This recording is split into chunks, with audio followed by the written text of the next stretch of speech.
And let me know, are you all able to see the screen share okay on your screen? Are you able to make it like full screen and you get like a good view of the screen share? Okay, perfect. So regardless of how you are going through this class, when you're thinking about where you should be content wise right now, you should definitely be wrapping up Unit 2, which is looking at 1607 to 1754 and starting 1754, which takes us to the 7 Years' War. Right, so that's where you should be content wise. And then, in terms of, Connexus versus AP Classroom, again, I would follow the units, like what content is covered more so than the unit number for those of you that are in Connexus. And then over the next couple weeks, there are quite a few days off for you all. And then just like a little bit of a reminder about the end of the quarter and how that applies to AP classes. So in the middle of next week, on next Wednesday, I don't know if you've noticed already, but you have no lessons on your planner. That is a professional development day, meaning that teachers have like trainings they have to attend that day. So we'll all be kind of tied up that day doing trainings. So what they do is they just leave your planner blank. So that way, hopefully, it shouldn't create any situations where you need to contact a teacher. I mean, if you need to contact a teacher, most of us are still going to be checking email and keeping an eye on Google Voice, so it shouldn't be an issue. And then moving into October 2nd, which is a Thursday, is the end of the first quarter. Now, for an AP class, this is not such a big deal because our classes actually go by semester, not by quarter. So for an AP class, we're really working until the December break. That's where our semester ends and where you get your grade. You're graded by semester in an AP class, not by quarter. So you get 2 grades essentially, one for the first semester, one for the second semester. And again, that's a little different than the rest of our courses. On October 3rd, on a Friday, that's once again a professional development day. So you all will not have lessons on your planner that day. And really, most of you, if you're done, you should have no work. And then you could roll right into the fall break, which is that next day. So anybody have any questions about any of those dates or just any confusion about the difference in scheduling with an AP class versus a non-AP class?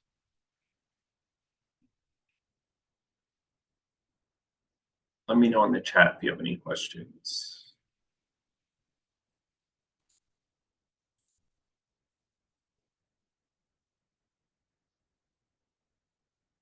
Oh, all right, Caitlin, thank you.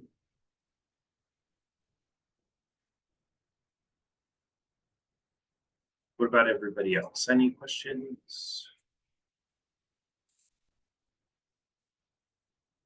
Kimberly, thank you. No questions.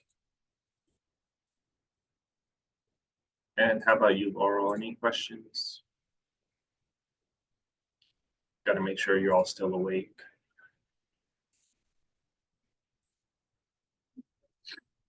Do you guys like this 9 a.m. live lesson? I mean, we're not getting very big participation, so I'm wondering if it's the 9 a.m. time or if it's just kids are not super interested in live lessons, which again are considered mandatory this year. So I'm not sure why we're not seeing more people in our live lessons. Any ideas? Is it the 9 a.m. time, do you think, or is it just being Monday right off the bat? What are your thoughts about our live lessons?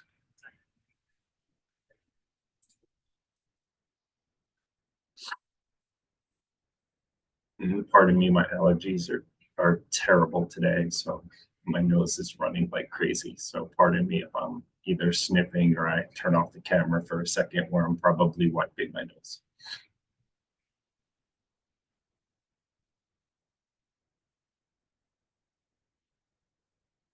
So what do you think about the 9 a.m. live lesson? That was my question.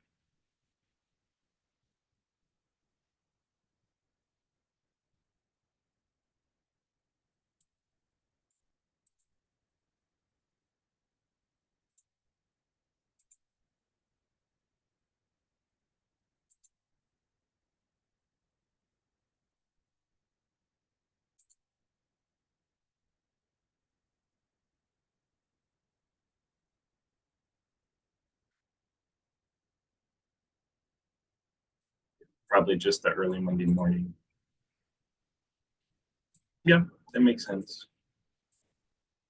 I mean, when I sent out the Google form earlier, I had kind of polled people to see if the live lesson time was an issue, and everybody seemed to be a little bit more happy with an earlier live lesson. I guess the thought at that time was like we could get it out of the way and then have the rest of the day.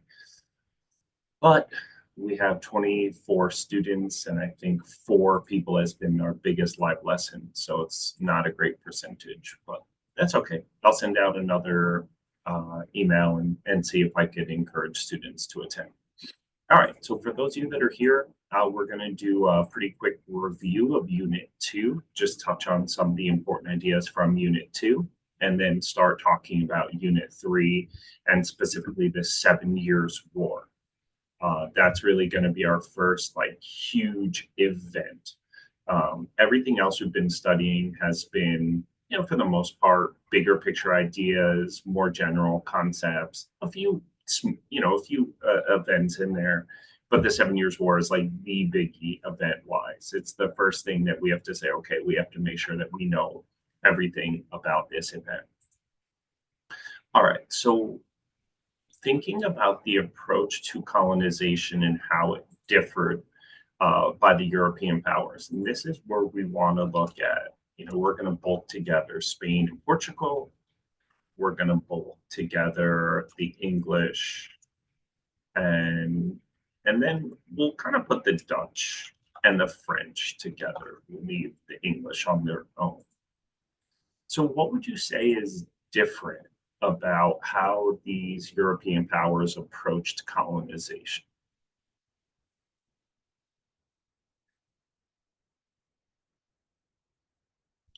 Think about the goal, think about the methods. What would you say is different?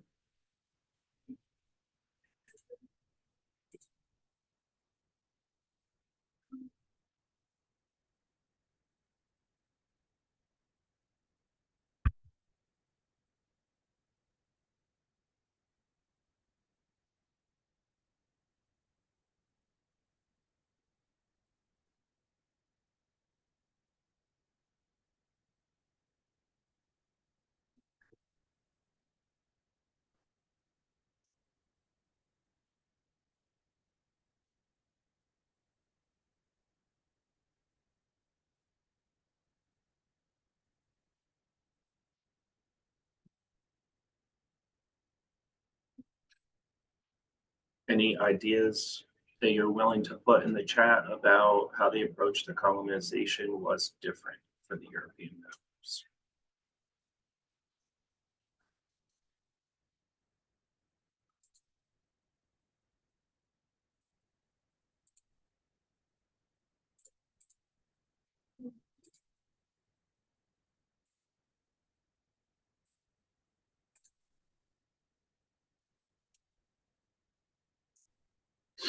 Good morning, Svetlana. We just started getting into some content reviews, so we're kind of quickly reviewing Unit 2 before we jump into Unit 3. So far, everybody has been silent on this question. I don't know if this is a matter of you don't know the answer or you're just still half asleep, but if you don't know the answer, please let me know in the chat because I can then carry the conversation a little bit. But if you guys are just silent, I'm not sure if it's that you don't know or you're just not participating. So please let me know in the chat. If there's a question I put up where you're like, I really don't know, then you could say, hey, I don't know. And then I could I'll carry the conversation a little bit. So for this question, is it a matter of you don't know, or it's a matter of we're just being kind of quiet?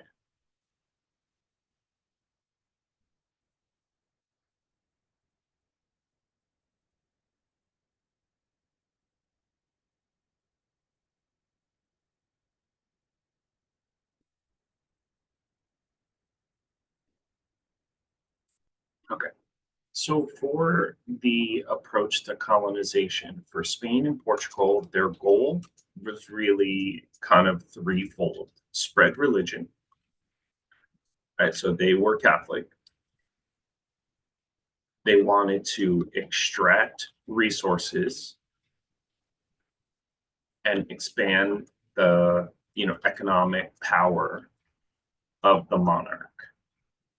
So ultimately, that's what Spain and Portugal were doing. They both had monarchies, they both were Catholic, and they both took a very similar approach. Because of that, they don't end up dispatching a lot of people to the colonies. Instead, they send governors and people to support the governors with the goal of resource extraction. That's really kind of the main goal. Get as many resources as you can. And the idea for Spain and Portugal was never to set up permanent territories in the Americas for Spanish people. The idea was always, no, you go to the colony for a fixed period of time, and then you come back, eventually. Now, that was the plan at the beginning, but slowly Spain and Portugal started sending more people to the colonies, and the number of Spanish people in the colonies started to grow. Yeah, and then Kimberly, you're right about the English. They wanted to establish permanent colonies. And you had many people looking for religious freedom and more economic opportunities for the English. So definitely you had a lot of people from England that were going to the colonies with the intention of staying there. I think I mentioned this in a previous live lesson, but the law of the land in England was the firstborn son inherited all the land. So if you're, in a family with a lot of sons and you're second, third, fourth born, you would have not gotten any land. So you had to kind of take that into your own hand to find a way to gain some land. So they would do that by coming to the Americas and settling and establishing those permanent settlements. Absolutely. Pardon me. So for the Dutch and the French, they were looking to establish trade relationships with the natives. And for the French, there were some religious missionaries, and those were referred to as Jesuits. But it wasn't their main goal. Yeah, absolutely. And we refer to those as trading posts. Yeah. So their goals really did get then kind of shape the way that they managed their colonies. Again, for the English, they just wanted to push the natives off their land. For the French and the Dutch, they wanted to maintain good relationships. And for the Spanish and the Portuguese, they ended up essentially enslaving the natives because they were just concerned with resource extraction more than anything else. So the overall approach to colonization dictated a lot about how the colony would then go on to function. All right, anybody questions on any of these?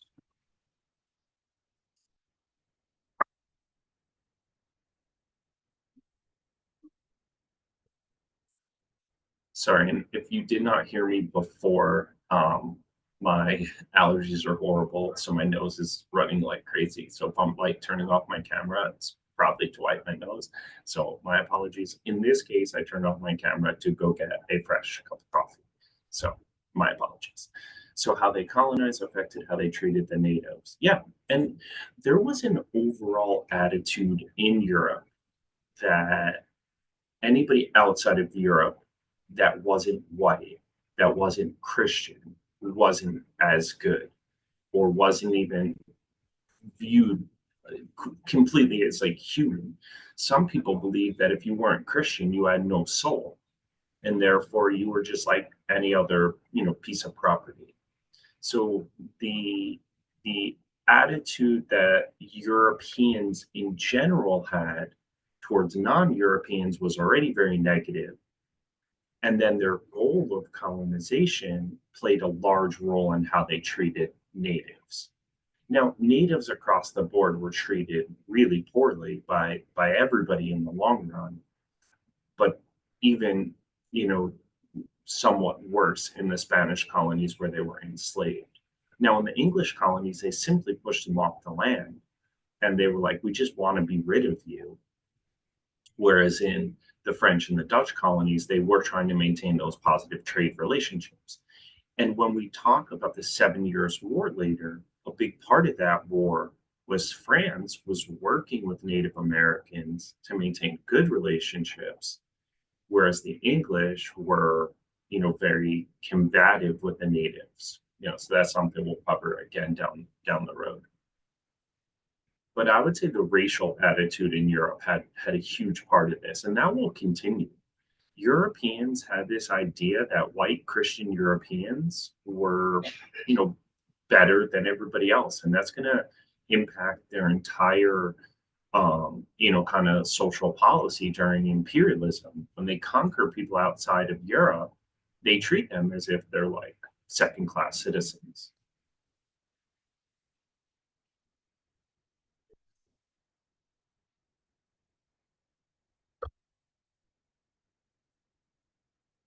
Any other questions? That's a really good one. Great question, Svetlana.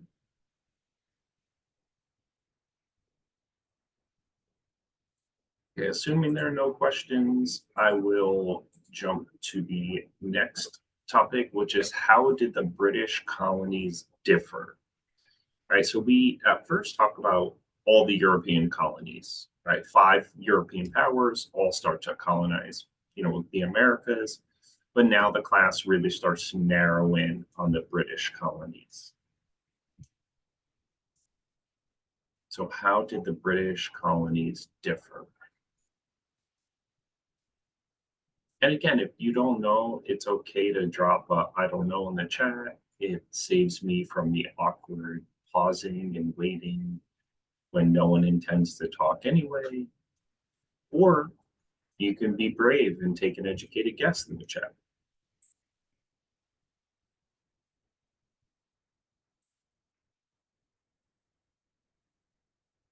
Not showing this one. Yeah, absolutely. So how did the British colonies differ? One of the ways that they differed in how they were, the way that the government was established. In Virginia, we had the House of Burgesses, and the House of Burgesses was really like the first representative assembly.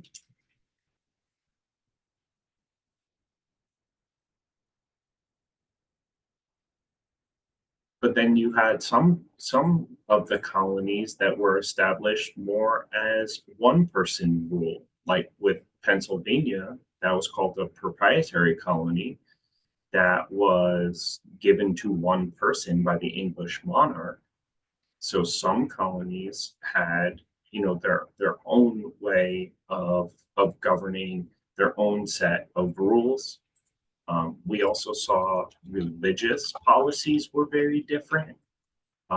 Generally, in New England, there was like less toleration, whereas in some of the middle, colonies, more toleration. Especially in places like Pennsylvania, which were Quakers. And Rhode Island. And then in like even the southern colonies, you did have some places where there was like the Maryland Act of Toleration, where since a lot of Catholics were starting to come to Maryland, they were willing to allow Catholics and Protestants to practice their religion freely. So governmentally, there's differences, economically, or pardon me, religiously, there's differences, and of course, economic differences. So in the more northern colonies, we had small farms, small industries developing, generally more job opportunities. And then in the southern colonies, we saw more of the plantation economies. So that just gives us some of the differences. Now, if you remember, and I'll send it out again today, I had shared in a previous live lesson a PowerPoint specifically on the differences between the British colonies, and I'll reshare that PowerPoint again today just in case.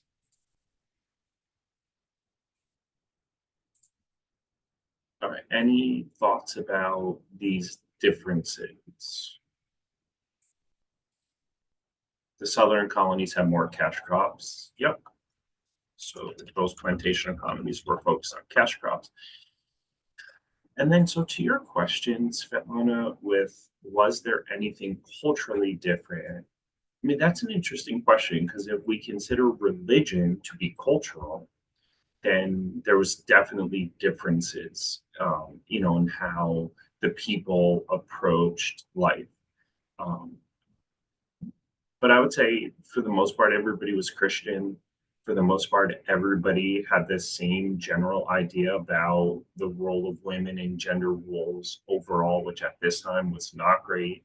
Women were pushed into the home front. Yeah, and socially, I mean, I think socially and culturally, the colonies were relatively similar. Maybe what would have been different is in the northern colonies where there were cities, there was more mixing socially. You would have had a lot of different socioeconomic groups. So your income level wouldn't have dictated a lot of where you interacted with people. Whereas in the southern colonies, it was huge farms, wealthy plantation owners that were not really having a lot of interactions with people from the lower class. So I guess that would be the big social difference would be in the northern areas where there were more cities, there would have been more social mixing. And in the southern areas, the social mixing would have only been like the wealthy elites mixing with each other and maybe some of the working class, people mixing. I don't know if that explanation kind of makes sense. Yeah. Yeah, and I do think the religious differences between like Puritans in some areas and Catholics in other areas, that's going to have an impact as well.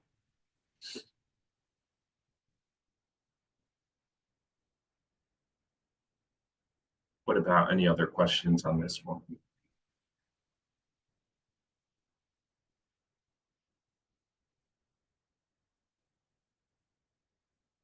And again, I'm terribly sorry for constantly sniffing. I know that's like not a great thing to have to hear, but my allergies are pretty terrible. So please bear with the sniffing.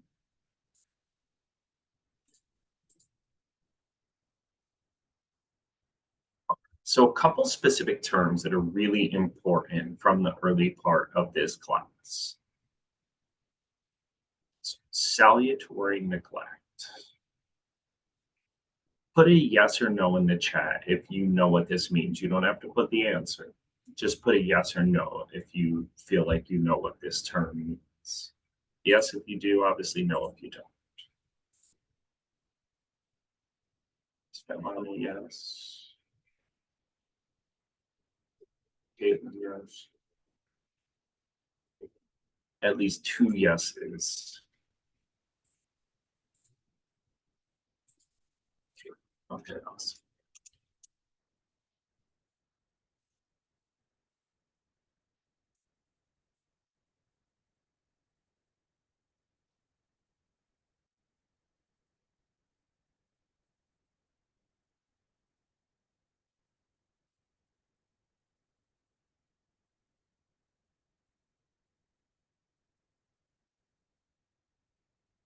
Oh, so for those of you that don't know, and maybe are not old enough to tell me that you don't know, this is the quick term. In the 1600s, the British government largely ignored their colonies, and this had everything to do with the fact that the English were going through a civil war, and it was a really turbulent time governmentally. And so what this meant in the 1600s is that the English colonies developed self-government. Now, for the most part, the colonies governed themselves in the 1600s with not a lot of support from England. So as the English are going to emerge from their civil war and try to reassert themselves over the colonies, they're met with a lot of resistance because the colonies are like, well, you've been ignoring us for all this time. Why are you now going to become more of a part of what we're doing? So salutary neglect for the 1600s and even into the 1700s is going to have a big impact on the relationship between the colonies and England, and the beginning of the divide where the colonists are starting to view themselves as being completely independent from England. Any thoughts or questions on salutary neglect? That's just an important, one-off term that I want to make sure that we do.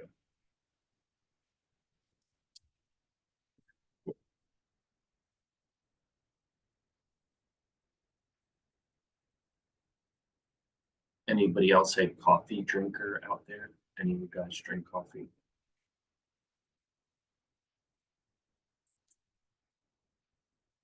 Don't tell me you're tea drinkers. You start to get a big controversy. Always cold coffee though. Okay. I don't agree with your choice, Kimberly, but I respect it. I respect your right to drink your coffee cold, but I simply can't agree.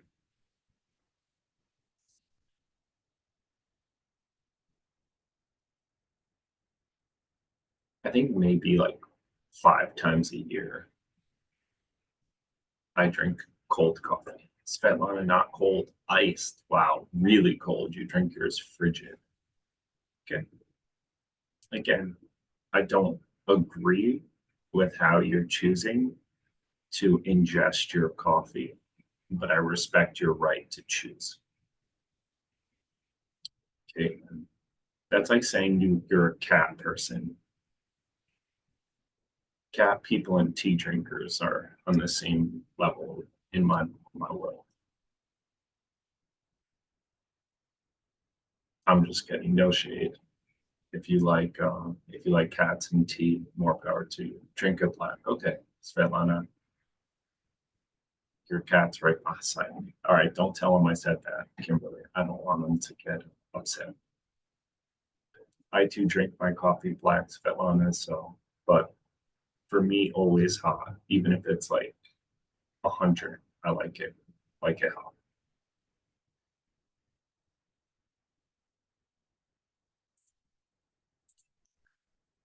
All right.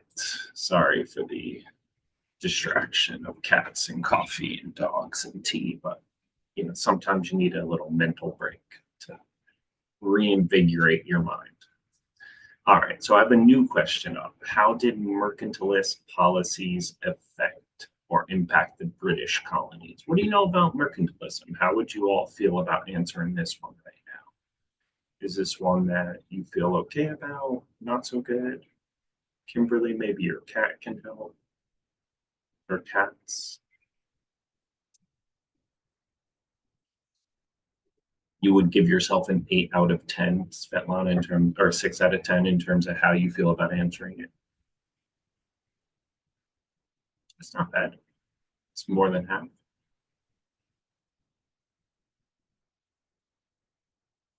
What about everybody else? How do you feel about this one?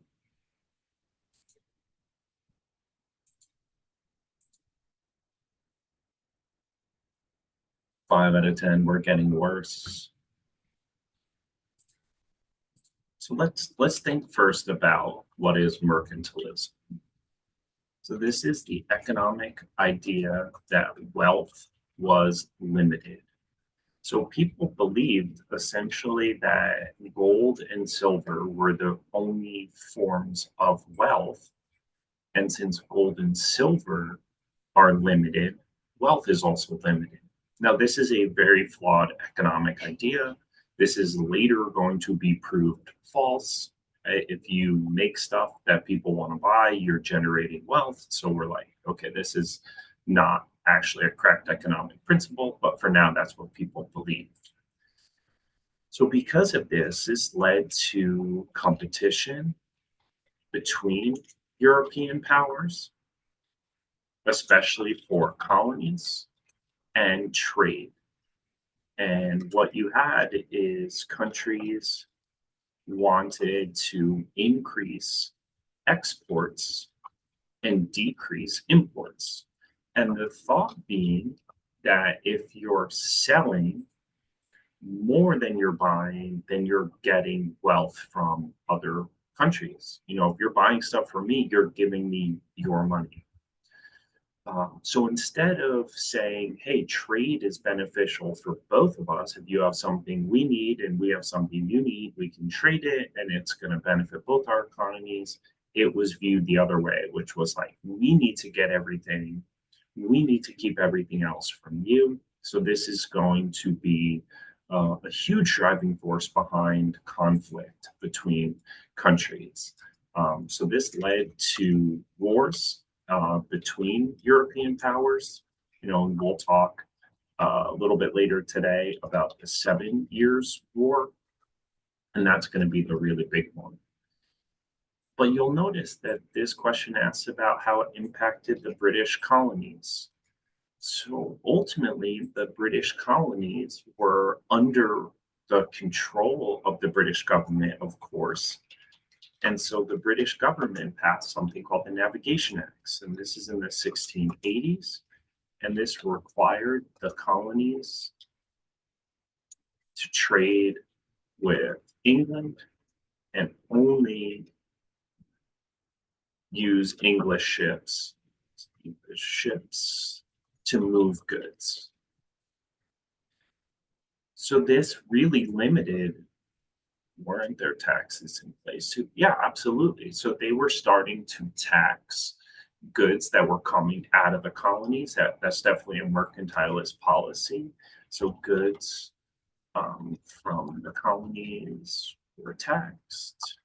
Now, I think we're all more familiar with the taxes later, like the Stamp Act and the tea tax and those taxes, but there definitely were taxes that were put on long before those as well. So the other thing that the British did that really made the colonists unhappy was called impressments.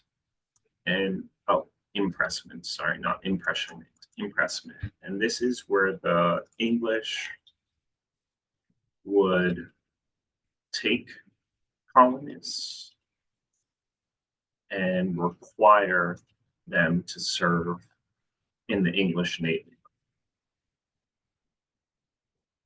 And at times, this almost felt like kind of like kidnapping, because if they found sailors that were trading, you know, like sailors from the colonies that were trading, they would again require them to be in the Navy for, you know, a period of time. And this was really offensive to the colonists. They were very unhappy with this policy of impressment because they felt like they weren't under British control anymore. And so this requirement to serve in their Navy was viewed as actually like really offensive for a lot of people. So the mercantilist policies, this is going to widen that gap that we talked about already opening up between the colonists and the English government. The colonists continue to believe that they were independent, they should have the right to self-govern. Whereas the English were like, no, you're just like any other citizen of England. You have to follow our rules. You have to abide by our policies. All right, so we had a 6 out of 10 and a 5 out of 10. Tell me if you now feel more comfortable with this or if you still have questions about mercantilism.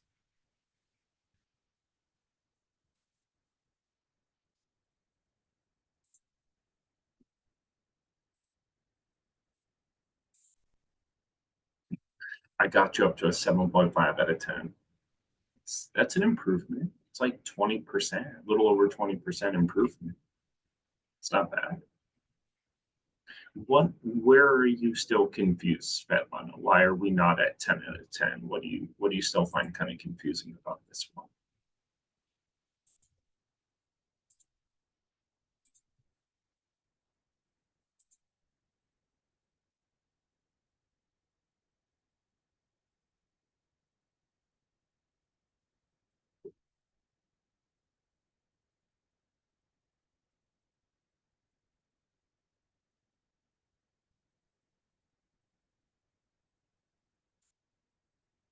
Kimberly feels better, just needed a reminder. She won't give us a number. Maybe Kimberly, maybe you're like 7 out of 10.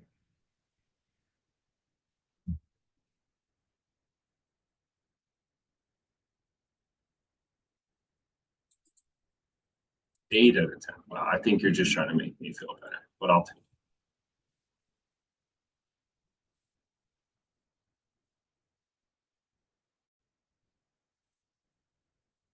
All right. Well, if you don't volunteer questions, I can't know you have them, so I will move on. And let's talk quickly about how did the relationship, I think just explaining the tension between England and the colonies. Again, that tension kind of is threefold. The colonies felt that they had been self-governing for a long time. So, like, why do we need you? The colonies were not happy with the economic policies of the British, requiring them to trade essentially only with England. And then, of course, there's still religious conflict between some of the colonies. Some of them were more Catholic, while the English monarchs were Anglican. So it's like governmentally, it's economically, and even a little bit of religion.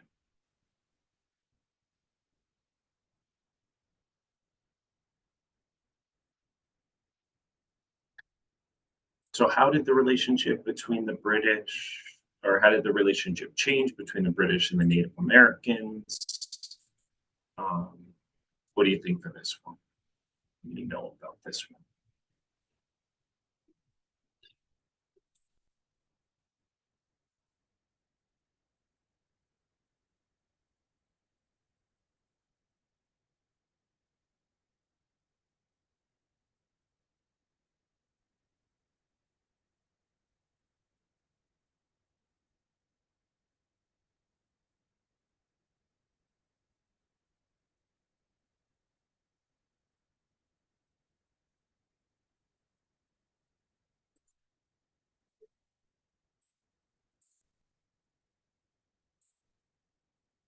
So the relationship got worse and worse. So colonists continued to push west. They believed that they had a right to take over, yeah, exactly, a growing tension of the land. So they thought they had a right to take over as much land as they wanted, and they like didn't see Native Americans as, any sort of real impediment to that. Um, we had Metacom's War, which was a massive war with Native Americans. And we started to see more Native Americans being able to team up or being willing to team up. We also saw the Pueblo Revolt, which was a revolt against Spanish control, but it also, impacted the English colonies because any, kind of uh, tension or conflict with Native American tribes would often spread because they were communicating with each other, they were trading, so there would often be that communication. So I would definitely say it's getting worse and worse, and it will continue to get worse. And this actually becomes a really main. So going back to your questions, Svetlana, the tension between England and the colonists, the English government wanted to limit the movement of colonists west. They wanted the colonists to stop moving west. They're like, stop going west. You continue to have conflicts with the Native Americans. And then in the eyes of the British government, it's like, you're creating problems for us.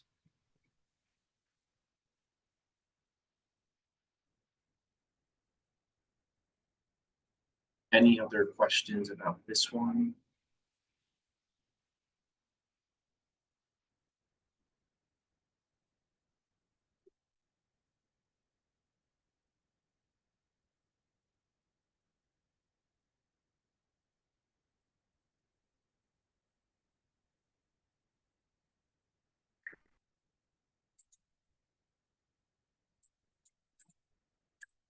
What was the first great awakening? This one should be pretty quick to get over or go through.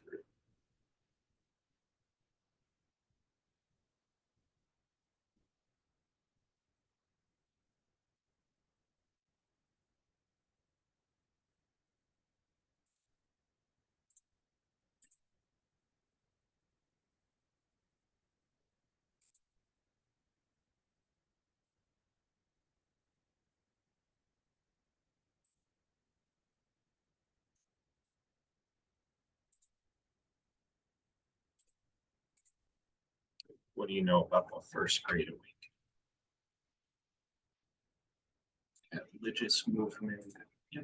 This was, we could say, a religious revival that focused on emotional and personal connection to religion and less focus on institutions.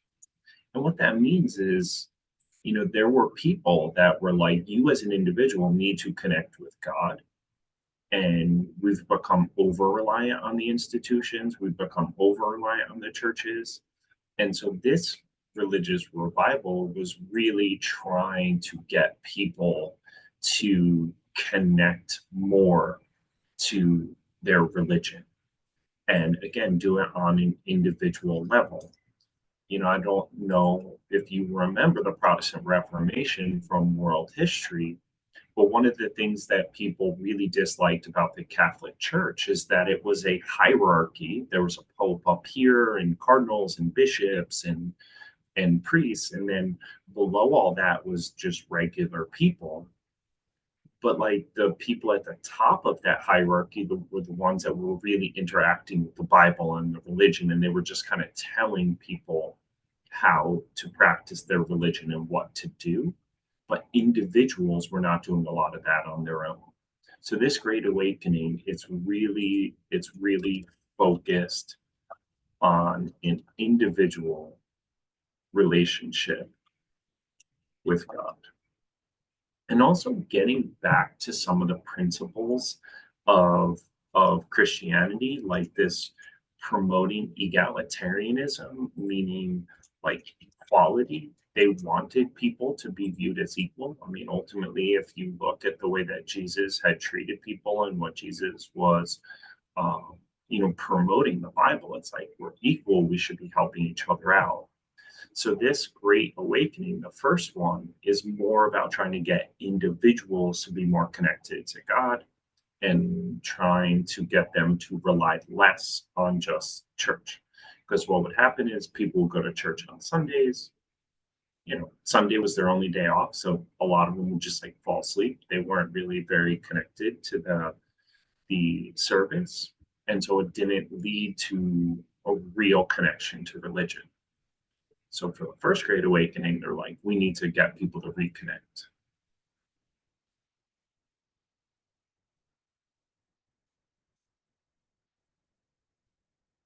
All right, two more topics to get through. Um, this is another event. Um, Bacon's Rebellions. Anybody remember this?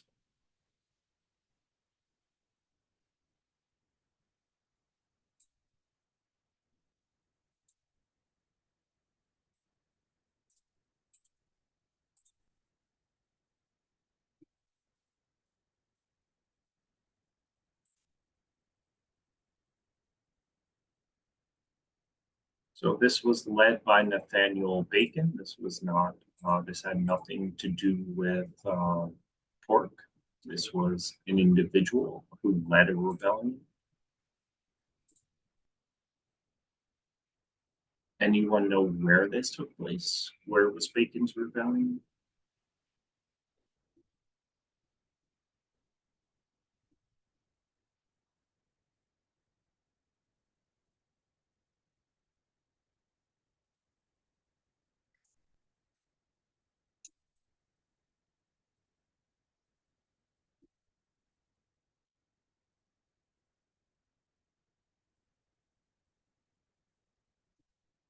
This was actually in Virginia, and Bacon led a rebellion against the elite class. Yeah, Virginia, exactly.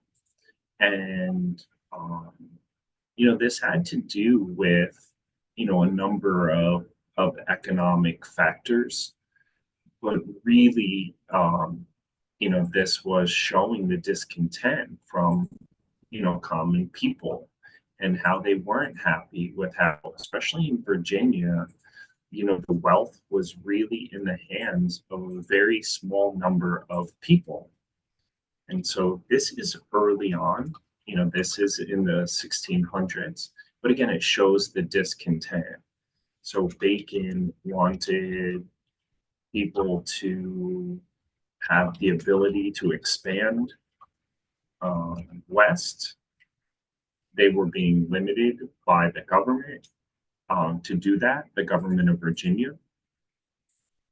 And also, there was a number of economic factors. Now, ultimately, this starts off as an attack on Native American tribes, but then Bacon and his forces, they go into Virginia and they go to the capital of Jamestown and they burn down the capital.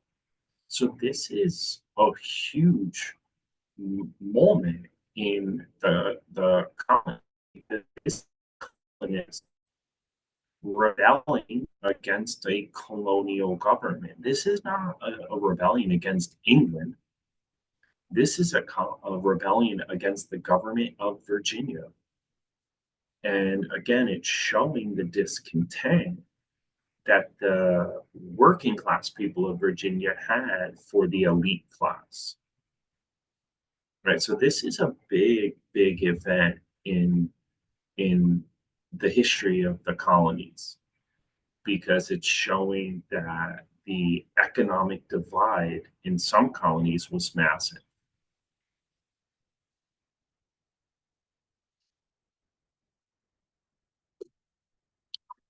Any questions about Bacon's rebellion? It was in Virginia. Thank you, Caitlin. Any other questions on this one? No.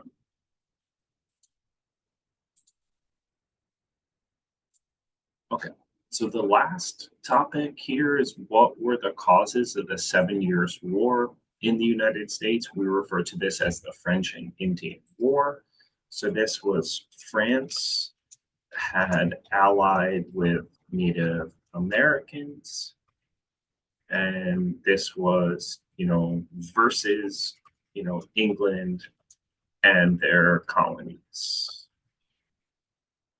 Ultimately, this had to do with colonists had continued to expand west and had repeated conflicts,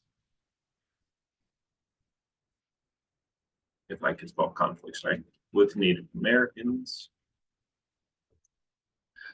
We also have, like discontent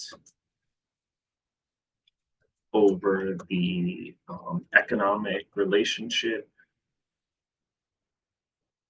between France and England. So this is both a world war in reality because France and England are fighting in Europe, they're fighting in India. But then it also has a huge piece of that bigger conflict taking place in the American colonies. So, when we look at, this discontent over the economic relationship, we could bring this right back to mercantilism and the competition over mercantilism, where France and England were competing for a bigger piece of trade.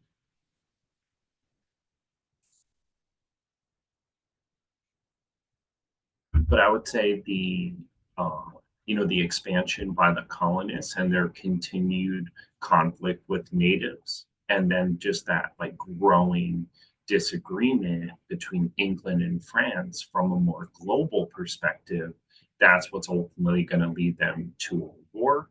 And again, mercantilism is a driving force behind that economic discontent and disagreement. So this is where you should be in the course. You should be looking into the 7 Years' War, and that's really going to shape the beginning of this kind of road to revolution. Because after the 7 Years' War, the disagreement and discontent from colonists is just going to skyrocket. We're going to see more taxes. We're going to see more oppressive policies by the British government. Why exactly did they want to stop? Because the French controlled all the land at this point west of the Mississippi. So the French, who were using positive relationships with natives to have a lot of trade, they were like, well, if the British keep moving west, eventually they're going to come into our territory and harm our positive relationship with the native tribes that are there and hurt trade.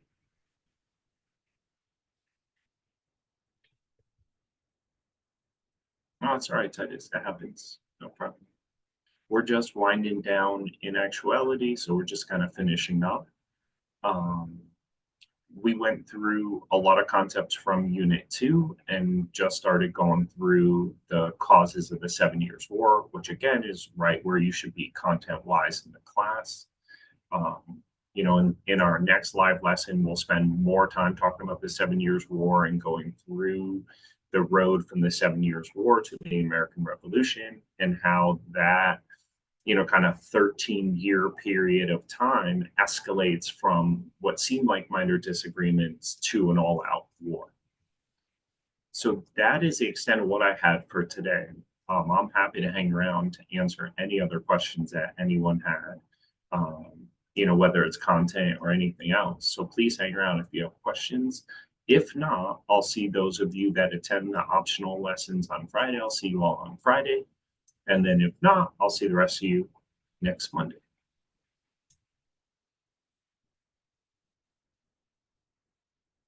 You too, Svetlana. Thank you so much.